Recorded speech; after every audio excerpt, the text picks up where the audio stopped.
बहुतेक सब दंगे संघ ने शुरू किए और मुसलमानों का नाम लिया। पर अम्बेडकर फूले आंदोलन की बात की, बाबा साहब डॉक्टर अम्बेडकर ने इस मुल्क के तमाम SC ST OBC को पढ़ने का अधिकार दिया। आज OBC समाज रात के अंधेरे में अम्बेडकर की मूर्ति तोड़ जाता है। मोदी और शाह, मैंने बोला ये तो एक जहरीली विचारधारा है। समझाना पड़ेगा कि हमारे सभी दुखों की जड़ मनुवाद है।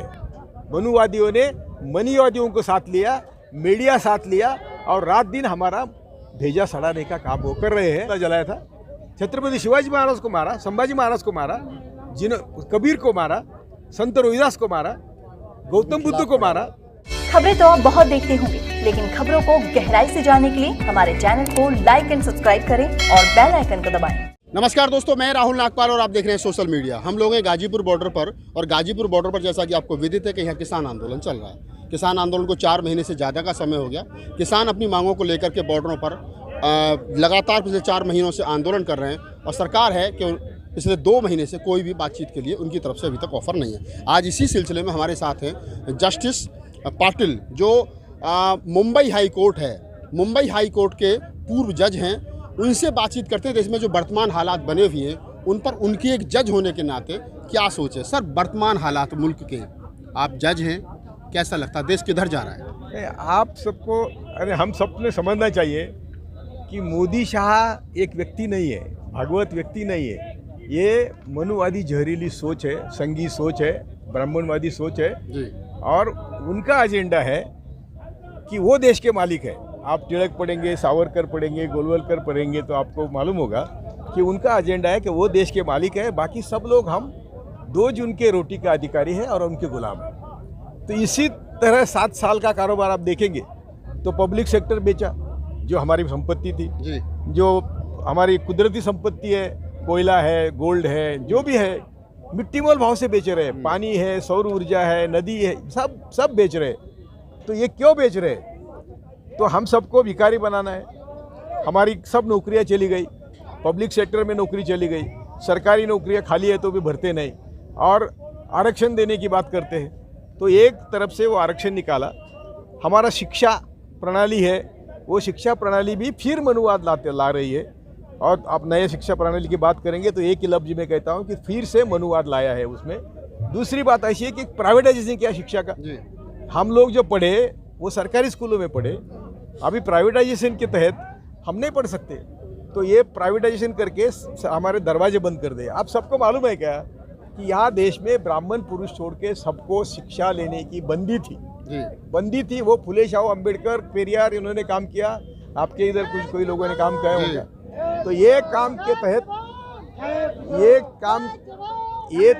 ये काम के कारण हम लोग आज पढ़े लिखे हैं, उनके काम के कारण। तो आज जो हमारी हालत है, ये हालत पहले भी थी।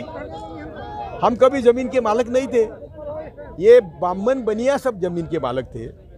लेकिन नेहरू के ज़माने में जमींदारी के खिलाफ कानून आया। अब बाबा साहब अम्बेडकर ने उसके लिए आंदोलन किया। हम जमीन के मालिक बने। उनको आप जमीन की हमारी मालकी छीनना है। पहले तो सब उद्योग छीन लिए, कुदरती संपत्ति छीन ली, रहा था फिर किसान और किसानी। तो उनको किसान और किसानी में बहुत पैसा दिया। सर, आपने अभी 2 सवाल बात कही। एक तो मनुवाद की बात कही, एक फूले अम्बेडकरी जो आंदोलन है उसकी बात कही। फूले अम्बेडकरी आंदोलन पिछले कुछ दशकों में कमजोर हुआ, आपको लगता है? नहीं, इनकी देखो तुम, संघ की स्थापना 1925 में हुई जी सर। तो वो धीरे धीरे जहर फैलाते रहे। वो तो पहले जहर था जी, लेकिन वो निकालने की कोशिश संविधान ने करी। संविधान का मकसद ही शोषण मुक्त समाज की निर्मित है। छत्रपति शिवाजी महाराज का राज्य भी वही था, शोषण मुक्त समाज की निर्मित थी। तो ये छत्रपति शिवाजी का या डॉक्टर बाबा साहब अम्बेडकर का सपना उद्ध्वस्त करने का काम बैक साइड में हर दिन चालू था। तो ये अभी 70 के दशक में जब जयप्रकाश नारायण का आंदोलन हुआ तो बीजेपी ने INB के डिपार्टमेंट लिया, यानी रेडियो। उसमें रामायण महाभारत दिखाना शुरू किया। तो बराबर वर्ण व्यवस्था आपके भेजे में सड़ाने के काम करे। उसका परिणाम बाबरी मस्जिद में हुआ, गुजरात हुआ, गोधरा हुआ। उसके बाद कई मुसलमान हिंदू दंगे हुए।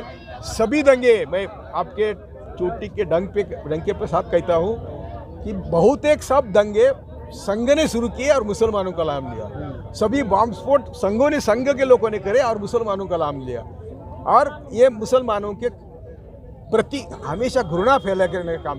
उनको मुसलमानों से दुश्मनी नहीं है। कभी 1989 एक्ट जो एट्रोसिटी एक्ट दलितों का, उसको कुटाराघात, कभी NRCC ला करके मुसलमानों पे कुटाराघात, अभी मुसलमानों पे कुटाराघात। आपने यहाँ पर अम्बेडकरी फुले आंदोलन की बात की, शिवाजी की बात की, और बहुत सारे महापुरुषों की बात की। जो SC ST OBC और माइनॉरिटी समाज है, जिसकी संख्या लगभग 90% है मुल्क के अंदर, वो लोग उनके जो महापुरुषों ने बात की ना तो उनको समझ रहा है, ना उन पर चल रहा है, ना उनको पढ़ने की कोशिश कर रहा है। आज यह किसान आंदोलन तो कर रहा है, लेकिन सर छोटू राम की कोटेशन है, क्या मेरे भोले किसान में 2 बात ले मान, एक तो बोलना सीख ले, एक दूसरा दुश्मन को पहचान। वो अभी भी नहीं पहचान रहा है, अभी भी RSS की शाखा में तो यही जा रहा है। तो फिर बात बनेगी कैसे? ये तो इसलिए कौन जिम्मेदार है इसको जिम्मेदार तो यही लोग है ना सर। इसको जिम्मेदार हम सब लोग हैं। जब हमें पढ़ाया लिखाया, तो हम जिन्होंने हमको पढ़ाया लिखाया, उनका कहना था कि जिस व्यवस्था ने तुमको पढ़ने नहीं दिया, उसके खिलाफ लड़ने के लिए तुम पढ़ रहे हो।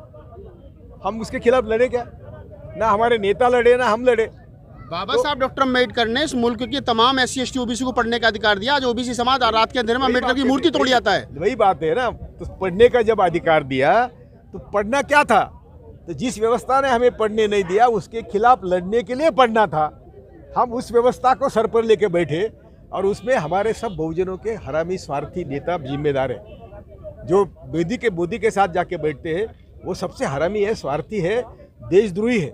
मैं मोदी और शाह, मैंने बोला ये तो एक जहरीली विचारधारा है, लेकिन जिनके साथ हमारे लोग जाके बैठते हैं, जिन्होंने कभी उनको साथ दिया, वो सब अभी पछता रहे हैं और आज भी साथ दे रहे हैं। उन सबको चौराहे पर सवाल करना चाहिए कि तुम किस हैसियत से मोदी के साथ जाते हो। सर शेड्यूल कास्ट तो, शेड्यूल ट्राइब तो फिर भी कहीं ना कहीं फूले अम्बेडकरी आंदोलन की बात कर रहा है, साहू आंदोलन की बात कर रहा है, लेकिन जो मोस्ट बैकवर्ड है, रीढ़ की मनुवाद की रीढ़ की हड्डी तो वो बना हुआ है, वो नहीं सुधर रहा है। उसके लिए क्या है?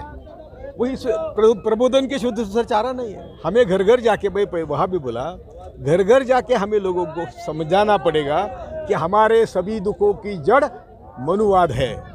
मनुवादियों ने मनीवादियों को साथ लिया, मीडिया साथ लिया, और रात दिन हमारा भेजा सड़ाने का काम वो कर रहे हैं, गलत रास्ते पर ले जाने का काम कर रहे हैं। तो हमें सही रास्ते पर लाने के लिए जो आज सोशल मीडिया काम कर रहा है, जो किसानों ने हमें मार्ग दिखाया है, इसके तहत हमको चलना चाहिए। सर लोकतंत्र कमज़ोर हो रहा है, संवैधानिक जो ढांचा है वो कमज़ोर हो रहा है, न्यायपालिका सक्के दायरे में, उसके फैसले जो है वो बड़े सक्के दायरे में होते हैं, और सरकार पर उन लोगों का कब्जा जो संविधान से, ना तो संविधान से प्यार करते हैं, ना लोकतंत्र से प्यार करते हैं।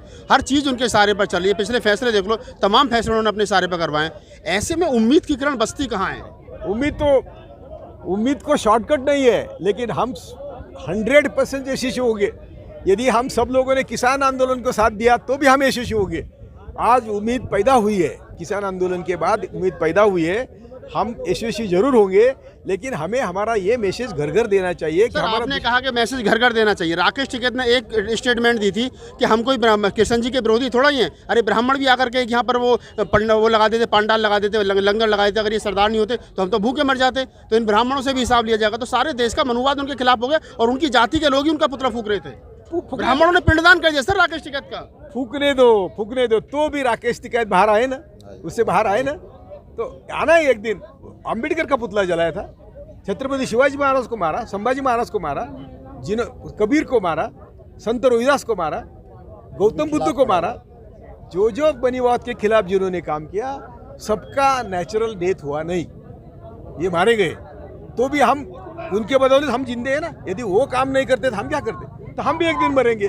लेकिन हमें मरने का डर नहीं छोड़ना चाहिए, पुलिस का डर नहीं हम मन में आना चाहिए। मरने का, डरने का, जेल का जब हम डर छोड़ेंगे तो हम जीतेंगे। सर ये आपने कहा कि डर छोड़ेंगे तो जीतेंगे, बहुत अच्छी बात है। जिन लोगों ने डर छोड़ा वो जी रहे हैं, लेकिन हम पिछले दिनों में देखे, चाहे दिशा रवि रही हो, चाहे और तमाम आज तक मेरे सब साथीदार मारे गए जी। लोहिया, न्यायमूर्ति लोहिया मेरा साथीदार था। कॉमरेड पानसरे, हमने बम्बई हमला कैसा हुआ, उसमें झूठ क्या है वो बताने के लिए हमने किया, पानसरे को मारा। हमने अंधश्रद्धा निर्मूलन के खिलाफ काम किया तो दाभोलकर को मारा। जो मेरे साथी थे मारे गए, मुझे मालूम नहीं मैं घर जाऊंगा कि नहीं, तो भी मैं काम कर रहा हूँ ना। तो मैं आपको यही बोलने को आया हूँ कि मरने को मत डरो। घर में बैठ के सड़के मरने के बजाय रास्ते पर लोगों का प्रबोधन करके मरेंगे। चलिए सर, चलते चलते का आखिरी सवाल, उच्च न्यायालय में लगभग मेरी जानकारी के अनुसार 29 जज होते हैं, उनमें से 28 ब्राह्मण हैं, एक शेड्यूल कास्ट है शशि भूषण गवई।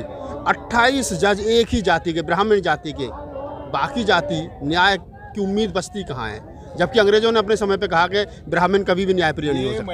ये मैंने ऑक्सफोर्ड यूनिवर्सिटी में जाके भाषण किया है, हार्वर्ड में, कि हमारे देश में का न्याय व्यवस्था ब्राह्मणवादी है और वो कभी माइनॉरिटीज को, SC STs को न्याय नहीं देंगे। ये बात है, ये तो बात है, दे नहीं सकते। क्या रास्ता अभी क्या रास्ता निकल जो आरक्षण की बात बोल रहे थे, अब तो सुप्रीम कोर्ट कह रहा है आरक्षण कब तक? तो यही बात है।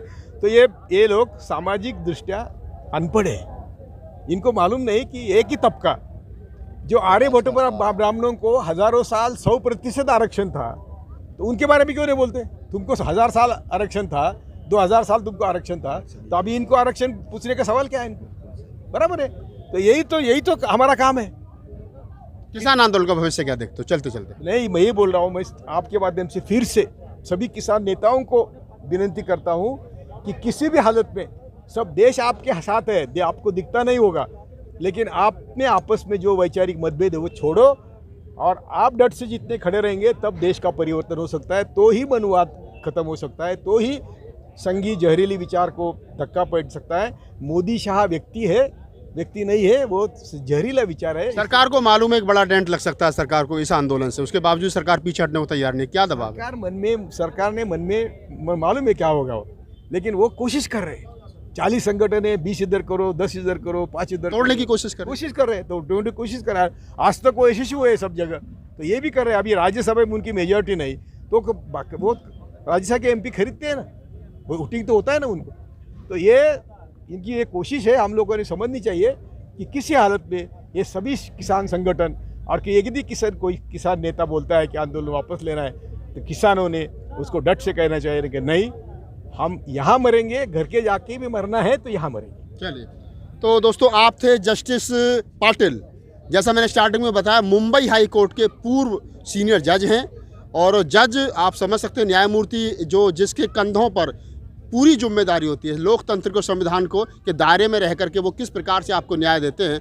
तो उन्होंने जिस प्रकार से इस देश के लोकतंत्र और संविधान को लेकर के चिंताएं जताई, उन्होंने बताया कि किस प्रकार से इस देश के SC ST की जो उनके जो अधिकार हैं उन पर कुठाराघात सरकार कर रही है, किस प्रकार से माइनॉरिटी को वो निशाने पर ले रही है। और एक किसान आंदोलन के लिए उन्होंने कहा कि किसान आंदोलन अकेला एक आंदोलन है जिस पर लोगों की उम्मीदें टिकी हैं, और यही आंदोलन है कि जो संघीय सरकार है, जो अमित शाह और मोदी की सरकार है, इस सरकार को यही आंदोलन है जो खदेड़ सकता है। तो लिहाजा तमाम मुल्क के अम्बेडकरी, फूले अम्बेडकरी, चौधरी महाराज सिंह भारती, जगदेव बाबू, रामस्वरूप वर्मा, सर छोटू राम, जो उनकी विचारधारा के लोग हैं, SC ST OBC माइनॉरिटी की विचारधारा के जो लोग हैं, वो लोग एक साथ इस आंदोलन में उनका साथ दें, तभी आपको परमानेंट, या मैं कहूँ कि एक तरीके से पूर्ण तरीके से न्याय मिल सकता है। मैं राहुल नागपाल, कैमरामैन CL बोध के साथ, गाजीपुर।